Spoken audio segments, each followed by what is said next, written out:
And welcome to Tabletop 24. I'm Alan. John. I'm Brian. And welcome to another episode of We'll Play Again, where we take a look at games we've recently got to the table with a view of how quickly we're going to get them back to the table. With ever-growing collections, time can be precious. So we ask the question of, would we play again?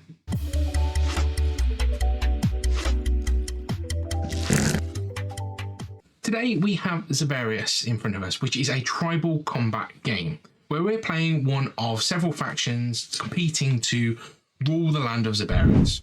We have this set up in a three-player setup. There are 4 different tribes. We currently have out the undead, humans, and orcs, and we also have the guardians that you can choose that are released at the moment. You will pick up your board, which will be on the front of your pack. Put that out in front of you. Then you have an armory. Okay, and you'll use one of your wood cities that you'll place out on your starting territory. And then you are going to use the units that you've got in your armory to bring them out onto the board to combat. And essentially the last person standing will win. On your turn, you will gain the number of gold coins per city that you may have out on the board. And cities can come in one of 3 different types. You've got a wood city, a metal city, and a gold city. And you can upgrade those from wood to metal to gold. And you can also occupy other areas that will allow you to then build other cities and grow your income each turn. You can only ever have a maximum of 6 coins at the beginning of the turn, so maybe just having the 2 gold cities might be enough, but it does give you something to aim for and give you some options to have. Those cities will then also unlock rows of units that you can then purchase. So wood units, metal units, and gold units. Each faction has slightly different units, although they occupy similar roles. When you want to purchase a unit, you will have a look on the back of it. It will have a cost associated with it. You'll pay that cost by flipping one of your coins that you've gained from your income, and you will then deploy it on a relevant city that you have. So if, for instance, I was to deploy this skeleton, I would deploy it on this wood city because it is where I have. Normally, the cities would be placed upright, obviously just for descriptive purposes. This one's laying down. We will then be looking to move around the board, which you can move orthogonally, so up, down, left, right, or across diagonal roads. And that's the only diagonal you can do based on your unit's movement value. Also on a unit, you could potentially have a range, which will allow them to shoot a number of distances. Again, obeying the same movement rules. You will also have a combat dice and a strength modifier. So in this instance, this necromancer will be able to roll 2 dice with 1 modifier. So each dice that you may roll in combat will either have pips from 0 to 3, and you will then add the modifier to that roll and compare it to the defenders. So in this instance, let's for instance say I played my necromancer. Brian has come along and his knight has engaged in my territory and I want to get rid of him. I will be rolling 2 dice. Brian will be rolling 1. I roll mine off. I've got 2 plus my 1 modifier. Now, unless Brian rolls a blank, which he doesn't, I would now lose that combat and I would then be retreating to my armory. Brian would win. However, let's for instance say I wanted to gang up on Brian and I wanted to ambush Brian. I would then be able to engage with 2 units that are in range, so this necromancer could have been back a bit further. I would then be able to roll all combat. So I would get 4 dice plus my 5 modifier against Brian's 1 dice and his 3. So unless in this instance I now rolled all blanks, Brian was going to be defeated. Sorry, Brian. That would then mean he would return to his armory. However, again, add another little bit of depth to the combat. If, for instance, a ally is in range of the defender, they can also add their strength modifier.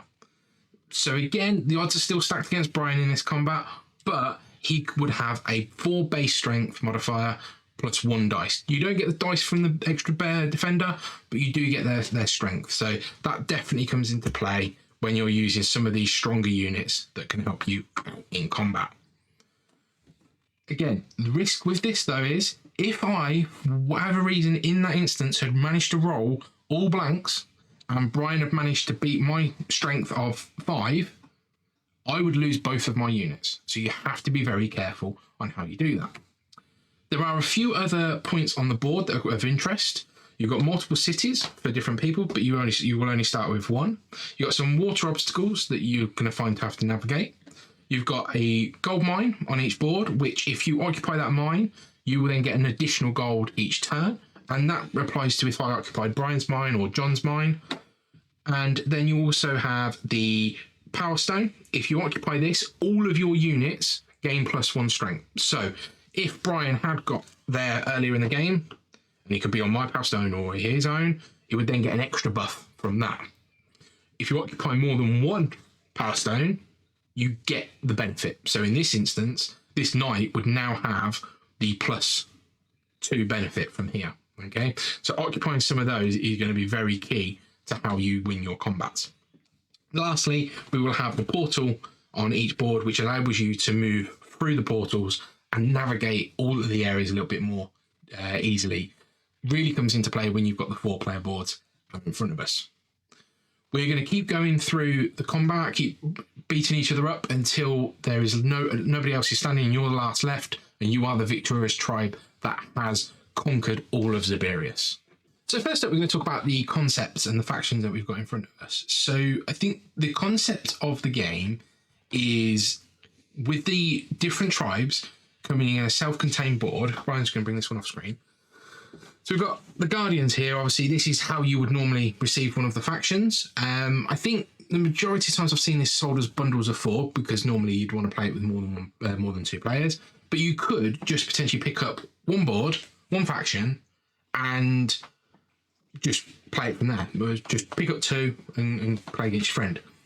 And then if it gives them the option to release modular tribes at a later date, which I think is going to be really good. And each tribe has its own unique abilities. So for instance, we've got my undead focuses on some of the undead abilities you would normally expect. The vampire can munch on his prey. You've got the plague ogre who can spread plague across the board. You've got the necromancer who can bring back some units. So I think it's got a lot of ability to be very modular and very varied with how you choose to play. I think with the base 4 that have been released, it kind of doesn't lead to much of that, but I think it does give it a bit of scope to do it. Yeah, it can really lead into theme, I think, by focusing on those kind of units. So John's got the orcs, be catching some goblins or smash. Yeah, it's interesting. So I think also in there with that is the idea that this is designed as more of it's labelled as an educational game. And we'll get onto some of the bits of our thoughts and opinions on that, but you could quite easily say that you could see this next to back to school material type things, and sold in that sort of area. Very much targeted modular. at a beginner player of these kind of games, and a young player as well. And it talks about it being good for learning to count, learning to resource management techniques, learning to read. So it is focused towards a younger player audience, I think. Yeah, definitely. And the one thing you really can't fault is these components, I think. I mean, they're great. So there's some nice little touches in this. They say it's self-contained. The dice come in these little foam things which don't fall out. These fell out because I've released them earlier, but they're quite tough to get out when you first take them out. So they do stay in there. They're big, thick, heavy card. Nice graphical artwork. It's all the same theme. Look and feel of the artwork, so it all hangs together. The board's nice and thick. I like the fact that you see your boards, your playing board is also your cover board. That's quite clever. So yeah, it's a nice sort of self-contained little game, really. It's been well thought out. The fact that everything that you need to play your faction is within that board. Your like little pack, the board, the pieces and everything, and the dice are all together. I really like that. Yeah, and the bit I keep coming back to is if you think about the target audience, which is predominantly aimed at a younger audience, with what I would call pocket money spending of oh, I've got X amount of money, I can go and pick up a tribe, and you don't have to buy all 4 tribes together if you're normally going to play it with a sibling or a parent. And I think that really, really sings to this, is that you've got that ability to just go and pick up 1 tribe. Although, like I say, I've only ever seen them in bundles. I think it has previously been released as 1 big box as well, so there's a lot of variety you can in the styles that you could pick up from there. One of the things we did want to touch on is about the rules and the complexity, ambiguity about the rules. Now, you'll notice there's not a rule book with these. The rules are online, which adds a little bit of difficulty to getting to know the game, because you have got on the back of your board a QR code for tutorials, which is great, and the tutorials are really, really good. They're quite in depth and they give you a bit to learn, which stings to more of a modern age. But some people just like to have the rules in front of them, so it's sort of a bit of a downsell for me on there. We also found when going through the rules there was some ambiguity on how things interacted, and I found myself dancing around from front to back to get to essentially the teach that we had at the beginning of this, and that's not completely in depth. And I think it kind of made it very difficult for the first play that we did, which then does make me concerned about the target audience. However, once that's said, once you get to grips with it, I think it's a very solid rule set, and I think it's nothing you wouldn't expect from any other skirmish style game. So one thing you didn't mention, which we'll talk about now, I guess, is on the back of each of these cards. Well, not every card, but some of the later cards, expensive ones, they have special abilities, and these are kind of unique to the faction, and they really did change the game up a little bit. Now, what we found is that you have to keep picking the cards up to remind yourself what they all did, which isn't too hard because you don't tend to stack units on top of each other. But they're also unique between the factions, so what you think might be, you don't know what the other people have got. And that's good and bad, because it's an element of surprise, and you can think, oh, I'm going to easily defeat this thing, and then all of a sudden they pull out a special ability you hadn't thought they had. But it also means that you can't really strategize around defeating them either. So there was a few surprises in there when we played, which felt quite unbalanced.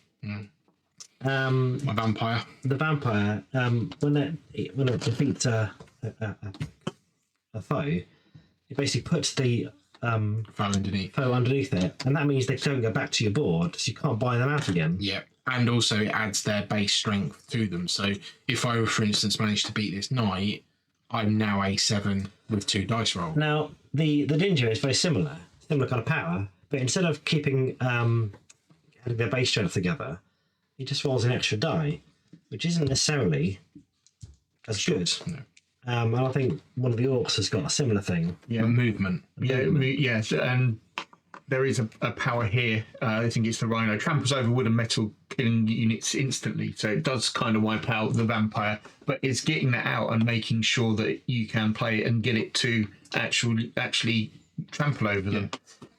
Which brings me to the point of that it's kind of the mechanics of the games lead it to, like, John gets beat up, and then we game together and beat Alan up, and then Alan and me beat Brian up, and it kind of just went round. And when I got wiped out, it took ages for me to get my money back up to get me back into the game.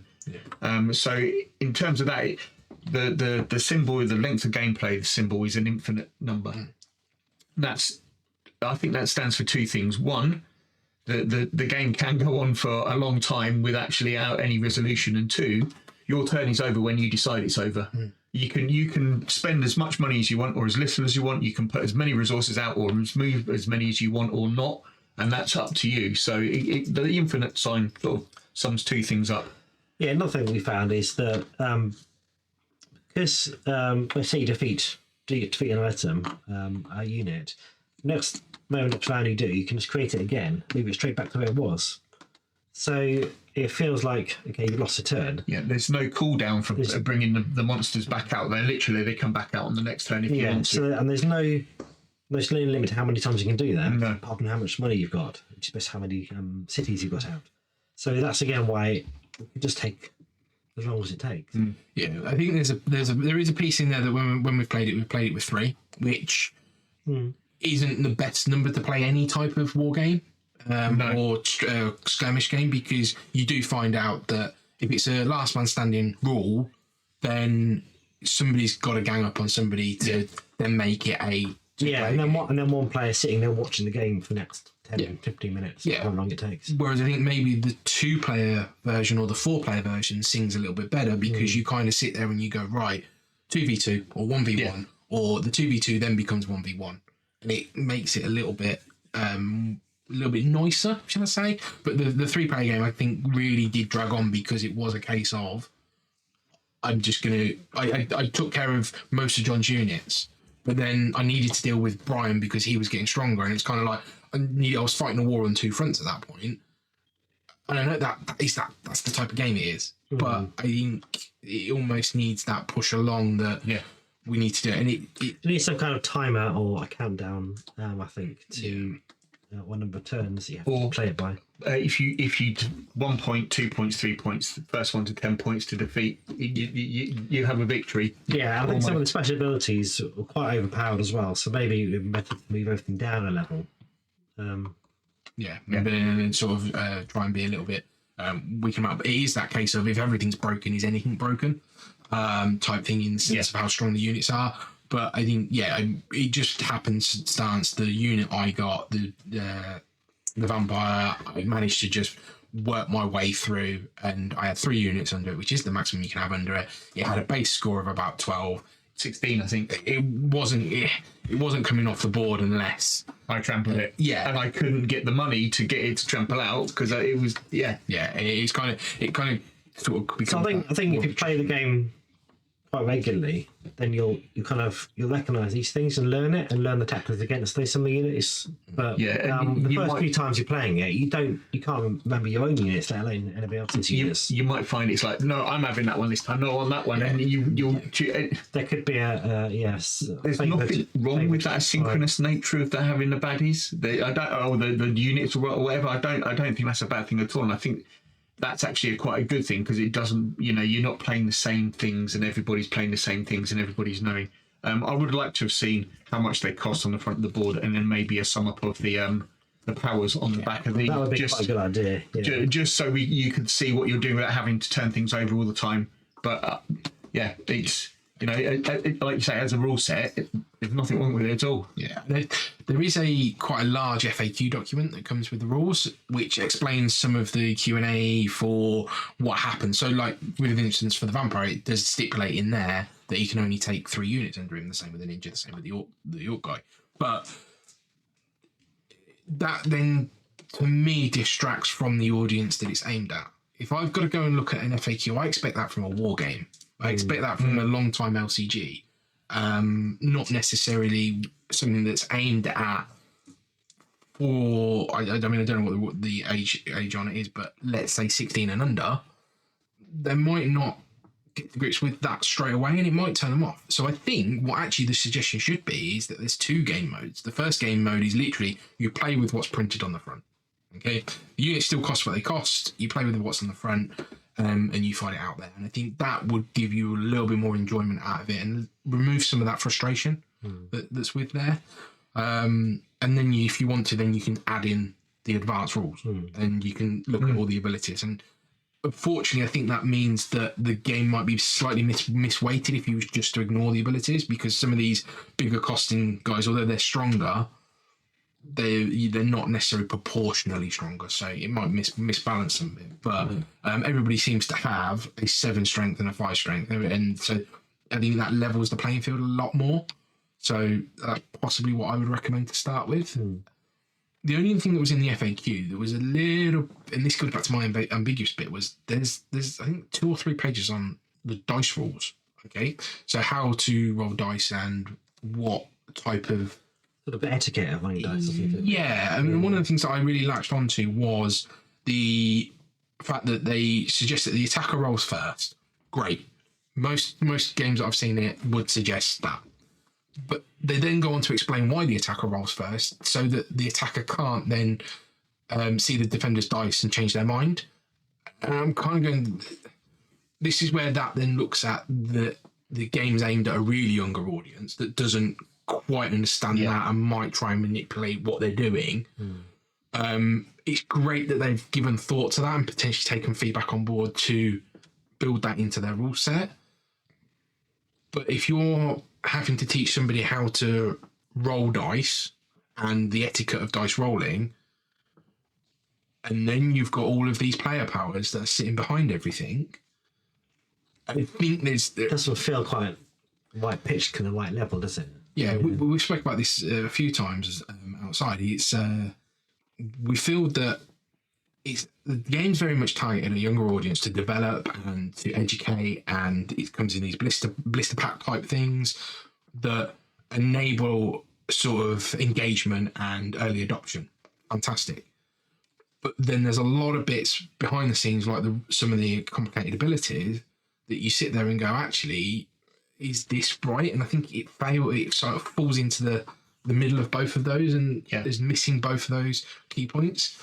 But that doesn't take away from the great production values, great art, and actually a sound rule system when you get down to the deep of it. Yeah, no, I think I agree with that. It is a very solid rule set, and I think if I would not to play this with 3 players, I think either 2 or 4 would be where this probably absolutely sings. So my son, some of his favourite games, Muffin Time. He loves the Binding of Isaac game, and to an extent, Exploding Kittens. Are these games that I find that can just go on and on without any end. You're constantly, there's never one person's never really pushing enough to find the end game, and this kind of fits into that, if you like. You are just constantly going. It would come down to, I think, 2 people have got 2 units on the board, and then it's just a scrap to see who survives. Otherwise, you're constantly getting money. You're constantly putting the units out because there's no cooldown, and you're constantly going. So somebody has to make that breakthrough and that, put their foot on the throat of somebody and finish them off almost. So, with all that being said, John, would you play again? Do you know what? I was going to hesitate to play this again, but I think the rule set is such that I think it demands more play, and I think I'd like to have a good couple of more plays without the powers and just the fighting to see how that works, because I think it would work really well. Yeah. Right? Similar, actually. I think that the first plays, it was very confusing, and I didn't really understand. I thought the balance was off, and I still think the balance is off. But I think it does bear a few more plays to give it the benefit. Yeah. So I'm between hesitate and would play again. I'm going to say would play again. And for me, it's a would play again, but with the caveat of I would tailor those abilities to the people I was playing with. If I was playing with these guys, I would keep them in, but I would want to. Tell them. I would want to play a 4-player game rather than a 3-player game, or a 2-player game. If I was playing with a younger audience, I would strip out the abilities. Yeah, definitely. And I would recommend that going forward. Okay. Yeah. So if you haven't done so already, please check out other videos on the channel, give us a like and a subscribe, and we will catch you next time. Take care. Bye-bye.